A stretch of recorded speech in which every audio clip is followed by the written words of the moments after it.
But I think if you had a fund like that, where you didn't have to worry about geographical deals and people could access it, I think some of that, the DoW model is, again, this is why I think we are structurally having to pivot and think different than how we're wired. And I think it's a lot easier to build. I think it was a lot easier for Apple to be Apple than for IBM to be Apple. Welcome to the Church.digital podcast. Through this podcast, we'll talk about the technological innovations within the church. But more than tech for tech itself, we'll address deeper questions. Is disciple making possible digitally? How should we approach the digital mission field? Can a biblically grounded church operate in digital space? Oh, and where does the metaverse fit into all this? Whether you're a big or small church, an established church, or a startup church plant, the Church.digital's goal is to help churches like yours learn to be a multiplying church, digitally and physically. Our heart, that churches like yours would discover a newfound focus on disciple making that will revolutionize your church. And now, here's your host, Jeff Reed. All right, hey, welcome to the Church.digital podcast. I think this is episode 221. We've done so many at this point, I can't even keep them straight.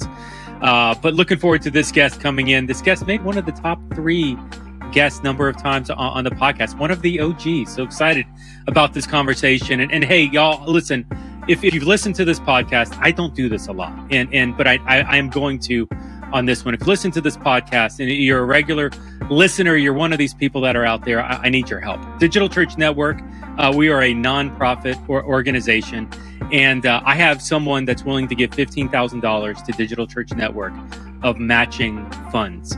And so over the course of June 2022, I need to raise $15,000 in order to realize this other potential $15,000. By the way, this is going to give $30,000 to Digital Church Network, which is like the operating cost for months. And so I would love to tell you all the stuff that's happening with Digital Church Network. You can catch that up at digitalchurch.network/deck, DECK. You can download a slide deck there. You can book time with me. I will give you my cell phone, 484-324-8724. You can call me, but no one ever calls me. So text me, 484-324-8724. But here's what I would love. I literally need like 150 people to give $100 so that I can realize this donation of $15,000. And so here's what I need. Go to digitalchurch.network/give. digitalchurch.network/give. I never do these. You know me. I never do money calls. I'm really asking for it here. I really need this. The organization needs this, and help us help you. And so, hey, that's it for the commercial. Let's actually get to the podcast. You know what, Jay Kranda? It's always awkward because I do these like moments like talking like this, and now I want to transition back to the show. And well, it's like I feel bad for the guest because the guest is like, you just heard this spiel, and now I'm trying to be all serious, having this, completely separate conversation about what it just was, and I have no idea how to transition. So maybe you can help me transition. Could you help me transition? No, I would just be like, please help Jeff out. He, really needs the money, and please do it. That would be my pitch. I have like images of like up late at night, like the the dog that's hungry, kind of going on. I was about to say, could I give you a puppy? Like, would that help this moment be any better? But I will say to all the listeners, that was a very quick pitch, because a lot of people, man, their pitches in podcasts and YouTube, they're getting so long that you're like, oh, come on. So that was great. I liked it. I liked the read. It was good. Very good. We'll put all the links in show notes. I forgot to say that. Everything will be there in show notes. But seriously, give to this and so that we can continue to help in digital and metaverse church ministry. So cool. All right, hey, so let's shift gears for real, and let's get into this conversation with one of the OGs. One of the original gangsta when it comes to online ministry. Guy's been doing online ministry for a decade. I just found out. Jay Kranda. So how are you doing, Jay? I'm doing good, man. We are rocking and rolling. I know I just looked at my LinkedIn, and I have been full-time as the online pastor this month, 10 years. And so I did it a few times, a few years prior, part-time, kind of grew into a full-time role, but I couldn't not believe time moves very fast. I know that's what everybody says as you get older, but that is crazy to think about. So if you don't know Jay, Jay's the online pastor, digital pastor. What's the actual title? My title is online community pastor. Online community pastor at Saddleback Church, just a small church there in Southern California. May have heard of it. Rick Warren, the old boss, the former boss, retiring. Legacy there with purpose-driven church, purpose-driven life, purpose-driven whatever. And now transitioning over, you just got a new boss, or it was just announced, Andy Wood, right? Andy Wood, yeah. We are so excited to have, it's a weird, anybody who's been through a transition like this, I was talking to a couple other friends who've gone through kind of founding pastor transitions. It's a really weird transition. I've been under Pastor Rick's, leadership influence, for 10 plus years. And so there's like this mourning, but there's also this excitement, I was sharing right before we hit record that, he's only like 5 or so years older than me. And just seeing what he's done, how he influences things, I am beyond pumped right now. So it's like we got to wait till September, but I'm like, come on, like let's just do this now. You know what I mean? I want to cancel vacation plans this summer and just let's go. You're gonna be the stalker guy that's just hanging outside his office, waiting for the meeting, waiting for the guy. You ever I've seen this happen, and so I don't recommend this. But the guy who corners the lead pastor in the bathroom to have a conversation, don't Jay Kranda, don't be that guy. I will not be that guy. Don't be that guy. Okay, all right, good. I'm glad you're not going to be the guy that corners the lead pastor in the bathroom. That would be a bad thing. Awesome. So definitely excited.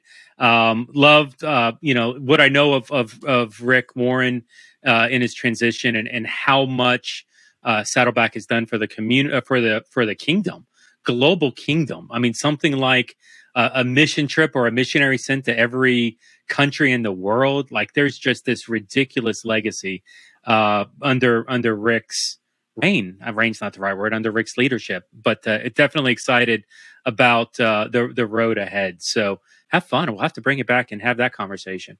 And we're going to wrap the podcast. No, I'm kidding. There's a whole other subject we wanted to get into.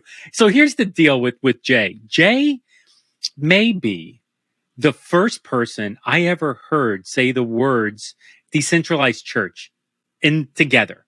And that's been a language that I've used and that DCN we use all the time. And we've started to really kind of pick up some steam on that. Now, Decentralized Church in many ways is like the word discipleship, where it means 47 different things to 47 people. And so it's, let's kind of bring it in. Let's get some clarity and let's talk about, at least from Jay Kranda's perspective, what is he thinking about when he's saying the word Decentralized Church? And so tell me, Jay Kranda, to open up this conversation here, what does Decentralized Church mean to you guys, or to you and you / Saddleback, whatever the context is? Yeah, I would answer this kind of off of a larger kind of movement. Like, you kind of see how God works in different time periods. I don't know if it's so much that it's our thought, or if it's like we're even going to like really lean in heavy into it. I think we're a teaching, experimenting church.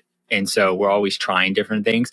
But I do feel at a high level that the internet and technology is allowing us to do church in a very unique way. I don't think it's changing the basic elements of what church is, but I think it is changing how churches are structured and how things can kind of grow. And so if you think of it like, the last 40 years or so, you've had this, and really you would say the last 10 years, maybe it hasn't been as effective, but from like the 80s all the way through the early 2000s, you had like the megachurch movement of, instead of these small regional churches, you had very large churches of 2,000 plus people that could be large gatherings, have large facilities, and offer a large variety of services like support groups, counseling. Kind of think of it as like a full service hotel, the difference between a motel to like maybe a JW Marriott, you know what I mean? You could do more when you centralize all your resources. This is the irony if you always look at, other faiths like, the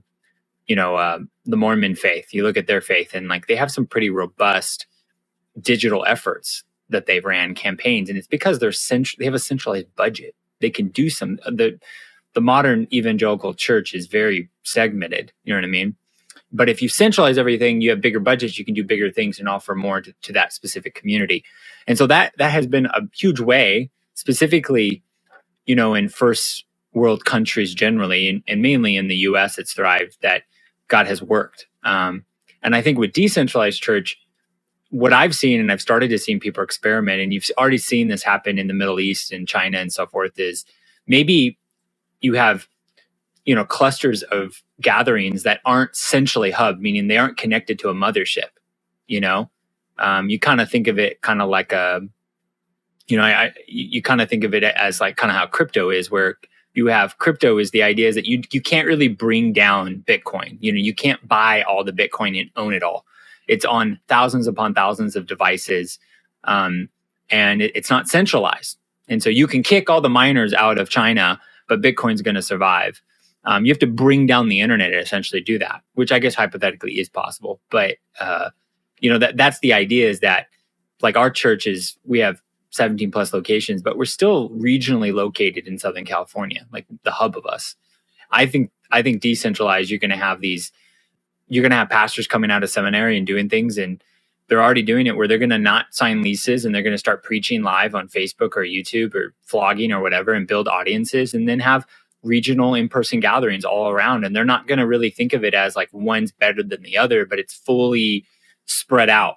And I think it is hard for a big church to think small, because it's a huge shift.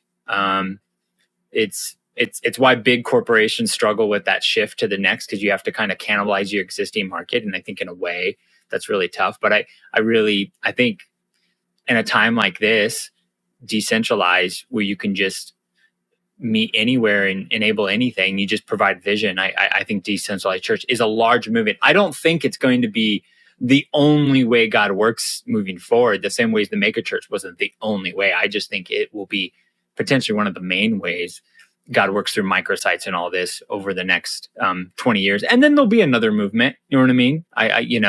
Yeah, there's nothing new under the sun. It's always cycling. There's always a change, and the systems and the methods of today may not be the systems and the methods of tomorrow. I do agree with that. Let me ask you. So, you're describing an influencer without saying the word influencer, and maybe influencer is a taboo word. I struggle even saying influencer when talking about a pastor, but that's what it is. It's a person that has influence online that's growing to create micro locations scattered around the country. Now, Saddleback's done a little bit of this. I know you had like places here in Florida. I remember maybe Tampa area, and so you had some of these micro locations scattered around. Maybe some of the ecclesiology is different in these types of things, but did you consider those church? Like, was that a church, what you were doing in Tampa, or some of these physical micro locations that you had? Yeah. So I think it's important that the way we think about this, like theologically, is we have one church. And so we have Saddleback Church, and we have many locations. And depending on what that location is, it's labeled something else. So like a campus would be one of our primary ways we talk about our like larger locations, where they have multiple services, a campus pastor, they have, and then we have something called a venue, which is typically regionally connected to a campus. So they're within a geo location of a campus, and they're supported by that campus. And then you have, which we call now extensions, which are, under 100, and they're primarily meeting in homes, and some are meeting in larger venues, and they meet primarily monthly, and they're just primarily just a worship service, and there's no staff present. And so we do have 14 of those right now that are happening. We've talked on, I believe, past podcasts about this, that this is something we've tried on and off again for probably, honestly, the last 8 years on some level. And there's all sorts of reasons why there's been learnings and failures around that. But we've really leaned in heavy coming out of COVID to go, we think that this is a way we could have a lot of growth. But I think there's still a lot. I think I mentioned it casually, but I think it's really hard for a big church to think like this, because when people think of our church, they think big. And so when you show up to our Lake Forest campus, our like largest location, that's what you think of Saddleback Church. But when you show up to a Saddleback Church, in, the suburbs of Orlando, and you're just kind of walk into a home and you're like, this is not Saddleback. You know what I mean? And so I think some of that stuff is still stuff like we're trying to figure out. It's also really hard to, what's the training that's necessary to coach a leader, to kind of a volunteer to kind of go, hey, you can do a small group, but you know what? You can actually host a service. And I still think there's some cultural things there. I just had a conversation a couple nights ago with a woman who's leading one of these extensions in the Philippines. And she's had up to 60 people attend one of her gatherings. And she was dealing with people in her community that didn't think she should be the leader because she was a woman. And I had to so there's all these, outside of feeling equipped, and there's like social things, especially in the Philippines, there's going to be more of a cultural expectation that it's a man. And so you have all these like issues that pop up, and I think for us, we just believe in the model. So we're pushing to get to 50, and kind of, I think every group, we're kind of seeing it as like a new learning. Okay, here's one area, even like cost, like how do we, like giving is a great example. We're really wrestling through like, how do we handle the financial needs of these? Because if we're going to handle all the expenses, it's too much administration. How do we decentralize this? So like they just, how can they just collect tithe and then they handle it, and then if there's leftover, they send to Saddleback. But like that gets real gray real quick and gets real messy real quick. And so we just really believe in it, and we're just kind of leaned in super heavy the last 4 months. And we're going through our next phase right now of we've kind of come out of a beta, and now we're going to have more of a public launch. And it's just every day, I feel like every other day I'm learning something from each of these leaders, stuff we need, stuff we can't do. And so, yeah. You've said a couple times, it's hard for a big church to think small. And I find that ironic, because a small church dreams of being big. And then when it gets there, they need to think small, and it's kind of like cyclical logic. We can get into it at some point. But it seems to me that a lot of the struggle with the larger churches that are thinking this way, and I'll even say this from my own experience. You hinted a little bit with the money part, is that it feels like bigger churches don't know how to release control, or they get stuck into situations where they feel like they need to control in some things that they really don't need to. They need to be more open to contextualization than they don't want to, but they don't want to release that control aspect into it. Just only because you're already kind of dancing this dance a little bit. How much are you feeling that? Like, do you see that too much control, too little control? Like, what's that tension look like in Saddleback as you're doing these extensions? Yeah, I definitely think that's you probably hit it right there, that there's definitely we might call it like a Saddleback standard of what it means to be part of a worship service. I remember when we experimented with this 5 years ago, we did one in Northern California, and it was very simple. I just knew I had a bunch of people there, and I went up there, rented a hotel space, found somebody to lead worship, and I literally played the service from my laptop. But we had like 80 people or something show up, and it was a total experiment. I just knew we had a lot of people up there, and I just wanted to see like, hey, I used to be a youth pastor. I know how to host church. Like, this isn't that complicated. Just find some speakers, a projector, and hook up my computer. And I literally used the computer that I brought with me on the airplane. You know what I mean? And I remember I got a call that next week, because I didn't really talk to a lot of people about it, which wasn't like a probably great idea on my end. But I got a call that somebody had found out that I was promoting it as a worship service. I come to a worship service in the Bay Area, and somebody at Saddleback you can't call it a worship service because it has to meet these standards. And pretty much we didn't have banners. We didn't have all the experience wasn't, Saddleback, whatever that is. And I was like, oh, so I just went, I'll call it something else. Like I'll just call it a gathering. You know what I mean? Like if I have to, there's all this red tape to do all this stuff. And so I'm like, I don't think we're there yet. I don't know what we have. I'm just trying to, I've always felt this way about a lot of this stuff online, microsites. I feel like there's so much theory, and I'm just like, I'm not an academic. Like, I don't, like, we can speculate all we want. I just want to get 15 and just see like, what do the 15 tell us, and let the 15 shape the next 30. And I think, I think that's definitely a big thing that we're leaning into. How do we release these in a way that there isn't a lot of control? And honestly, for me, that's super easy. I'm super open source. Anybody on my team would tell you, like, I'm not a micromanager. Like, it's not, those aren't my strengths. And so I'm like, just go do it. Like, if you want to do it, go do it and tell me how it goes and tell me what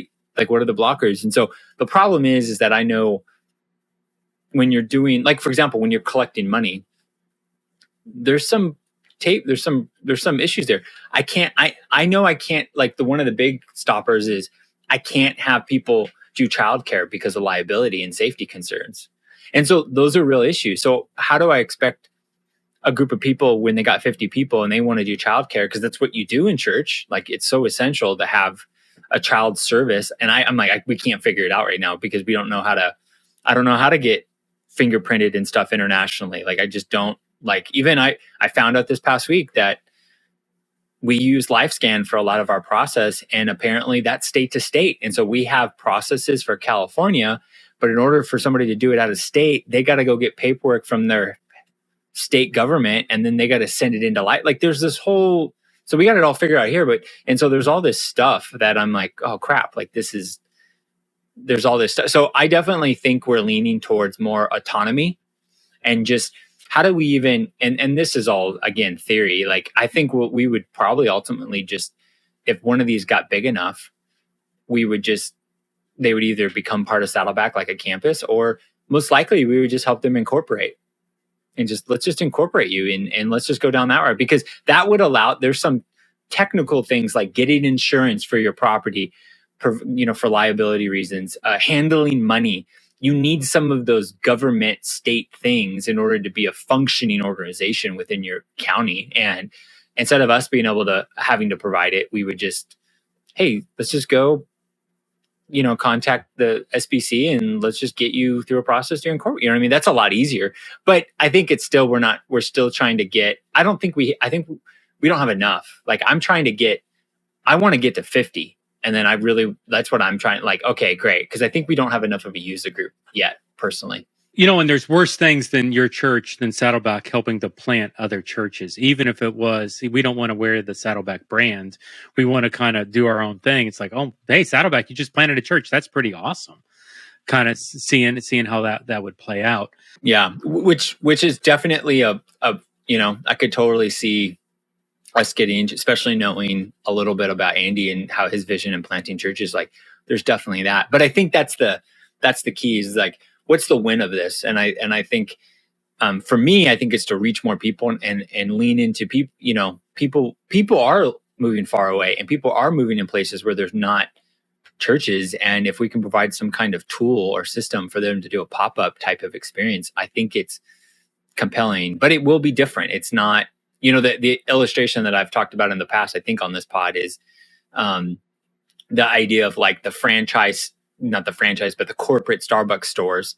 And then you have the Starbucks stores and hotels, and there's two different experiences. One, I could get all the drinks, and then the other, I have a limited selection. I think we're trying to think about these experiences, because there is something about being part of Saddleback Church that there is some DNA, some culture. But when you walk into someone's home, it's totally going to be a different feel. Now, you can still get that flavor, but we're trying to walk through that. So, but I can't stress enough to everyone who's listening to this or watching this, that it's us. This is me and us thinking out loud. Like, we are very much in the process. This is like practically like a dissertation, and we're still writing it. You know what I mean? And that's so good and so true. Like, and that's honestly, COVID. You and I had this conversation pre-COVID, and it was borderline heretical. Like, people thought we were nuts. People thought we were crazy. I was the first micro sites, like similar to what you're doing with the extensions. I mean, I was doing that in like 2016, and even within my own church, I was fighting for it, because like even my own church didn't understand the logistics behind it. Now, thank you, COVID, we're seeing the model of church diversifying. We're seeing a lot of different approaches. We're realizing different ways to reach people look differently, and even you're going to reach a different person in a Saddleback home extension than you would through a Saddleback campus, and not just because it's located in different states, but more because it's a different type of person engaging and looking for discipleship in different ways. I'm just curious, how much, I don't actually know the answer to this. In your discipleship outside the weekend service, for this context, I'm assuming discipleship happens outside of the weekend service.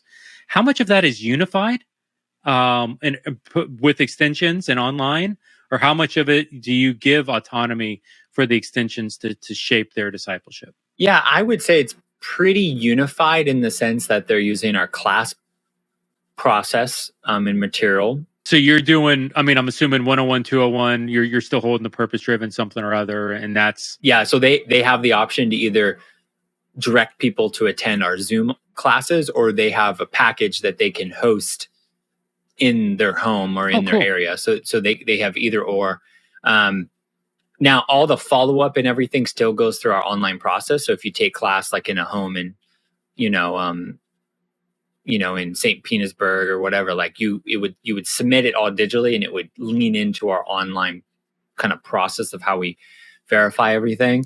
And then they would use the group paradigm of having multiple groups around their extensions. And so I don't think I think the inner workings of it, they would be a purpose-driven extension. So I think it wouldn't be, that wouldn't be different. They just might select different things as focuses based off of their age and stage of their location. And so, for example, if you have a bunch of new people, you might select a small group study around purpose-driven life. Or if you're like a little bit more veteran, you might do something on the life of Isaiah or something. You might pick different things. Or you might all go through the Daniel Plan Health study because that's what you guys want, or you want to go through this parenting study. So I think that is a variety, but the main elements are aligned with us. So the autonomy for you would be maybe some of the secondary studies, the Daniel, some of that. That's where you you push the responsibility and the freedom down to the location to choose. Yeah. So right now, I think all these extensions are very tied to us, and I think as they grow, they will become more autonomous. And then the idea is that they would be a purpose-driven location that would be able to really do what they want, but they would be indirectly. But at this stage, they are very tied, and they are doing all the things. But hypothetically, if one got to 150 and they just incorporated, they would go through a different, it would be different. They wouldn't be reporting to us like they are now. But I heard is it Bill Bright? I forget. He's the multi-site guy at North Point. I remember he said once on multi-site strategy, which was really brilliant. He said, I treat our multi-site locations like I treat my kids. The older they get, the more autonomy they get. And so and that also speaks to maturity. So if you're 10 years old and you're acting like a 5-year-old, you're not going to get the same autonomy. But if you're a 20-year-old and you got a ton of maturity and you're paying your bills and you're working, and so I think we're going to treat it that way. Each one's going to be treated very uniquely. Bill Bright's like the founder of Campus Crusade. So I'm actually Googling right now, like, who's the person? Anyway, Bill Bright or families of Bill Bright? It's not Bill Bright then. I'm sorry. This guy was so good. He's like the number 2 at North Point on multi-site. And I'm like, I'm slaughtering this because I'm going to blame my red eye right now. So I'm going to blame my red eye. If you're watching on YouTube, it's gorgeous. It's awesome. It's shining. I'm searching my email right now. We will find it's a great quote. We treat our campuses like our children. The older they get, the more autonomy they get. And then at some point, 18 years down the road, they get kicked out of the house. No, they won't. North Point may. What's interesting with North Point is that they have this. They've got the network. And it's like the campuses. There's a lot more of that autonomy, and then with the network, it's more like, hey, here are some resources. Do what you want. There's a lot more freedom and empowering with that. You see, that actually resonates more with me. And maybe I'm burned and jaded just from years of multi-site. But I actually, the idea of a multi-church where it's an organization that allows more contextualization in those shapes and to reach different types of people within different communities in different ways. Like I'm much more, even from a discipleship perspective. I don't know. I'm leaning more that way, just with some of the ideas and some of the things that I'm working through and seeing. Lane Jones. We went from Bill Bright to Lane Jones. I have no idea. I'm sorry, Lane. I'm just stupid. So that's a great Bill Bright. I have no idea. Like, I knew that was a Christian leader. I was like, Bill Bright. Bill Bright sounds like his name. Like, anyways, it's so stupid. But he's amazing. I mean, everybody. Bill Bright has spoken at a bunch of stuff, but I got a chance to spend like 30 minutes with him, and I was just like, I didn't know anything about multi-site. I feel like, and I was like, oh my, it was like just a hose of information. So are the extensions online now? I know that's been like an on and off kind of thing within Saddleback. Yeah, they are. They report. So I currently right now report to our multi-site pastor, and I'm on his leadership team and kind of play a role of kind of helping the campuses with digital in some aspects, but also overseeing the online community. And then under that online community are our extensions. And we very much treat our extensions like the campus expression that I oversee. We don't really treat our online community as a campus, so to say, even though, we did for a long time, there is, but the idea is that our services that I'm like a campus pastor over are our extensions. And even at our extensions, we have a program that they print, and on the cover of that program is a photo of me, and I have my information there. So if they want to talk to their campus pastor, they can reach out to me. So we very much, because we don't have staff physically present, we make my presence there digitally so that at least they can reach out. So that's kind of how we're structured and how it works right now. So like, are these multi-site extensions? Like, what's the actual language? Just extension campuses, extension locations? They're extensions. There would be Saddleback Church extensions. And so, yeah. How many do you have at this point? 14. So when you say you're trying to get to 15 to get to 30, you're literally trying to get to 15. Oh, yeah. Learn lessons from that 15, and then you want to reproduce that or figure out how to make the adjustments to get the next 30 launched. Yep. We're literally just trying to... We're literally in that. We're just in that phase, and so we're trying to normalize it. We're trying to, we have a video story coming out in the next month where we recorded a video of one of our extensions that meets in the Sacramento area, and we're trying to provide a model, because really the first phase of this was I feel like people knew what it was, but they needed to see an example, and so this first launch we captured a story. We're going to tell that story. We have a box kit that we finally built, and we're going to be promoting that. And so I think we learned, because I didn't want to build a box at first because I didn't know what would go into the box. And so now I've talked to 14 extensions, and now I know what they want. And so, what do they want? I want to know what they want. So essentially we're going to be sending in this box 50 invite cards that are printed on postcard type of cardstock type of material they can hand out to their community.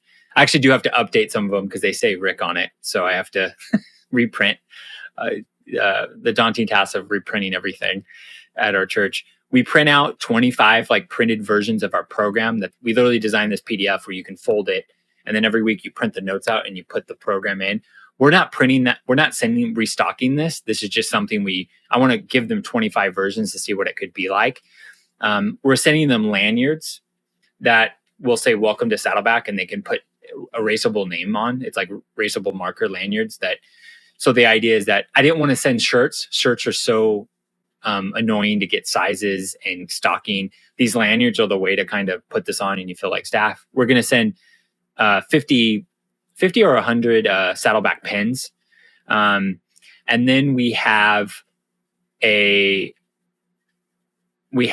now, this is something actually I got to think about. Right now, I was trying to figure out what's the best thing that they can give to first-time attenders. I ended up finding these Purpose-Driven Life workbook booklets that were like $1 a piece. We actually have a Saddleback Bible that we have. And it's like design Bible, has a letter from Rick on the cover. The problem is those Bibles are like $10 a piece and they're heavy. So I couldn't really mail these things. And so these booklets were really nice. And the funny thing is, I didn't really have an understanding of the timing of this. So I bought like 1,000 of these booklets. And now I'm like, I'm just shipping these booklets. Like, I'm not keeping these booklets, but we got to figure out a first time guest thing. So that's the basic. And it's really just to kind of, I think one of the things is the first phase of this, I went away from having to mail a bunch of stuff because it just was too time consuming and costly. I wanted to just get them going. But I did learn that when you get something that arrives on your doorstep, it does make you feel valued and important. We're also designing a box, it will be a blue Saddleback. It will be a custom printed box. I also want that because I want to hold it up on camera. That was the big thing. I didn't have anything to I want to be able to we want to mail you this box. And so the idea is that you sign up for our extension training and then we'll mail you the box. And and so I'm very excited about this because, the first 14 really just attended a training and that's it. They really didn't know what we were talking about. But we're going to show a video story here this summer and then show the box. And I'm very pumped. I got to decide some new things in this box because with this change, so I got to figure out what do you give a new person. But it's hard. I was talking to our friends at Sandals Church, Jeff there, who did some multi-site stuff. And I remember he did this thing where he sent Uber Eat delivery food for their first gathering, which was a cool idea. I also am like, that sounds crazy to me financially, when you got 5 maybe. And so people do different things, we have bought some gear for a couple of we have one in the Bay Area that's meeting right now. I've bought a speaker for them because they needed a speaker. So we do optionally mail them a Roku stick if they need one. But I'm trying to get away from, I think most people know how to stream the service. It's just when you go into a facility, it gets a little bit more complicated because you might need gear. We do have a banner that we send. If you meet in a venue, we'll mail you this banner that's like a $150 banner that you could put out front. But, there's all sorts of variables. So most of them are in homes, but we have 5 of them that meet in venues. And, they're all kind of in the range of 60 to 25 in venues. So it's still not super big, but you still want it to feel important. So now that you're 15, 14, and you're trying to get to that next level, how are you guys dealing with that's not Saddleback. That's not meeting Saddleback standards. Do you feel like this switch of leadership, is that going to maybe strengthen the bonds or is that going to break the bonds? Is it too soon to tell? The standards that Saddleback has is going to be huge, and you're going to be feeling that tension quite a bit. What's your gut? Yeah, I definitely think there have been a lot of changes over the last 5 years on this that have loosened some of this stuff for us. I think there's a lot more openness from our church just to experiment. And so there were things said years ago that aren't being said now. And I've been given way more freedom to experiment. And so I think definitely there'll be more freedom. And I think, I think one of the big things is just that needs to be beefed up is the coaching and more training. And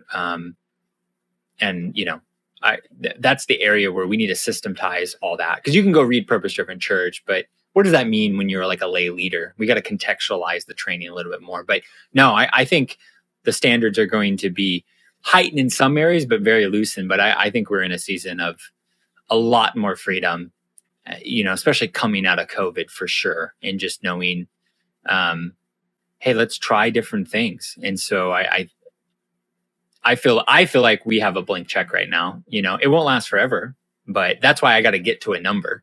I feel like I got to get to a number. And then I want to use, we're trying to use this group to say, okay, this is what we need to hire.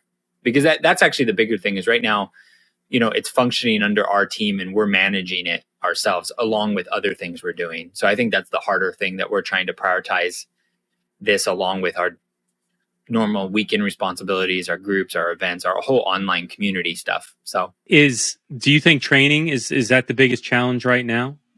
Trying to develop the shepherd, develop the pastoral heart? Like, what's the biggest obstacle you're facing with these? I think technically money is the biggest obstacle, because we need to figure out how to provide something that's Interesting. Example, like I was just talking to one of my leaders about this, and they had collected some money and then they mailed it in to one of our locations. And, I was talking to this leader, and they were like, essentially like we didn't want to take the money, because if we took it, we didn't have a way to get it back to them. Like we couldn't just write a check and give it back to them. We didn't have a real easy way to like report this back to the IRS in a very seamless way. And because we don't have staff present, it's really hard to validate how it's being collected and who is it being collected, and making sure it was all collected. And so by having all volunteers, if we can't really be a pass-through agency. And so I think like this leader was like, so they're sending me back the money, and they're just going to have $1,000, and now it's on them. And so I'm having to tell them, okay, you can't collect any more money. No money has to go through your bank. And what I'm trying to coach them on, building it in the sky is like, okay, just have leaders take responsibility of different needs. And I wouldn't, because if you store money in your bank, I don't know, and they were actually out of the country. I don't know how your taxes work. And so I don't want you to get dinged for this. Like, because if this money comes in, it's going to be seen as income. And so we got to be so I think there's a lot of structural things, especially because we have like a one budget system at our church. I think some of that stuff is very like it. And then obviously if you send money in, you get the write-off, but if they don't have, so I think there's some of that stuff that I actually like, as much as I know it's like, there's ways to solve it. It's very messy. It's just very messy. And so I this may be a completely separate conversation, but I wonder if like DAOs and some of the things that are coming up with blockchain and crypto, if that's not solving that. I totally don't want to like get lost in that conversation right now, but that's really intriguing. Yeah, because like I remember one of our early, like the first extension that I was ever part of, this was probably 7 years ago. It was funny, like we went out, we heard that this group was meeting and renting this facility, and I had been in contact with them. And so I went out there and I was like, we went to it. They had like 35 people showing up to this VFW, and somebody would sing and they would play. They were just doing it. And I remember I went out there with my boss at the time, and we went to lunch afterwards. She's like, so like, how is this working? And they're like, well, what happens is it's like $200 or $100 or something a week to rent it. And a different small group owns it every week, and they rotate. And they were just choosing not to, if they were tithing $500 a month, that family would just tithe $400 and use that 100 there. And so people are naturally doing that. And so, but it's really weird, to tell a member of our church to say, your first fruits don't go to Saddleback, go to your needs. You know what I mean? And so some of that stuff is just really gray. But I think if you had a fund like that, where you didn't have to worry about geographical deals and people could access it, I think some of that, the DoW model is, again, this is why I think we are structurally having to pivot and think different than how we're wired. And I think it's a lot easier to build. I think it was a lot easier for Apple to be Apple than for IBM to be Apple. You know what I mean? I just, the same way, like a Ralph's to become Amazon or whatever. I think there's some structural things, and I think you lean into your strengths. And so I think we could figure it out, and we are, but I think, a guy or a girl coming out of seminary and just plants a church, like, I think that they will just be able to solve this just set it up this way. I think of like the story of Binance. Like Binance, they got shut down in China or whatever, and they're one of the leading crypto exchanges and one of the early ones. And they're pretty much trying to shut him down, and they were interviewing the CEO of Binance, and he was like, yeah, we've always been decentralized, even our offices. We don't have a central headquarters. And so when they got shut down, it wasn't hard, because everybody worked remote. And so you couldn't, like, even though it hurt them on this area, it didn't hurt like the people, it wasn't like shutting down an office. Like when Saddleback Church during COVID, our office is shut down. It was a little bit of like, a lot of people were like, oh, what do I do? You know what I mean? Didn't hurt me because I had already worked from home. But I think you're going to have people, we've always been this way. So that's why I think that big churches will figure it out and are figuring it out. But I think you're going to have a lot of innovation at a different level. And what I think you need to get there are churches that are willing, it gets back to the control, you just got to let go. Like, you're not going to be able to adapt if you're holding to the model that's not adjusting. If you're holding to the model tighter than you are the mission, yes, then you're really going to miss. Yes, that's a good way of saying it. Where you could be. And so like that really is my heart, just even as we're resonating on this. Hey, one more question, and we got to land the plane. How does Saddleback, your pastor has been around a very long time, literally just now retiring. You're a giga-church, like trying to get a ship to move, I would imagine, is very difficult. Yet you guys and gals, your team has been able to adjust very well, or at least the outside perception is that it's very well. I'm not looking for something scandalous here, but like, how do you do it? What is it culturally within your leadership, your team, that allows for these adjustments, that allows you to be on, what are you, version 5 or 6 at this point in the micro? Like, you're constantly adjusting and tweaking things. It's what I love about you and Saddleback. How do you get that trust? Well, I mean, obviously it's top down. I mean, for sure. I think Rick and the team are fast, fluid, and flexible is one of our mantras that we talk about. And, you know, he talks a lot about, and he teaches us, you know, if you're going to fail fast and fail cheaply too. And so let's try out a lot of different things. And I think, you know, why we're doing it and even what we're doing it is not really changing. It's just a how. And so I think yeah. And I just believe that that's how we are, you know, because you know, they started the church in a phase where church was very different. And then there were many changes throughout that. Like, one of the biggest changes for our church history was leaning in to canceling midweek and moving to small group strategy. That was a huge growth factor. And that was something they did like 15 years or 20 years into our church's history. And that was a huge change. Another one, multi-site, a huge change, you know, and so I think our church has benefited from big changes and understanding we need, you know, I think of it's kind of like, practically now it's like TikTok, where one of TikTok's greatest strengths is like they're doing hundreds of thousands of micro tests every second. And, you know, you don't see stuff on TikTok based off of who you follow. You see stuff based off what's the most popular thing at that moment.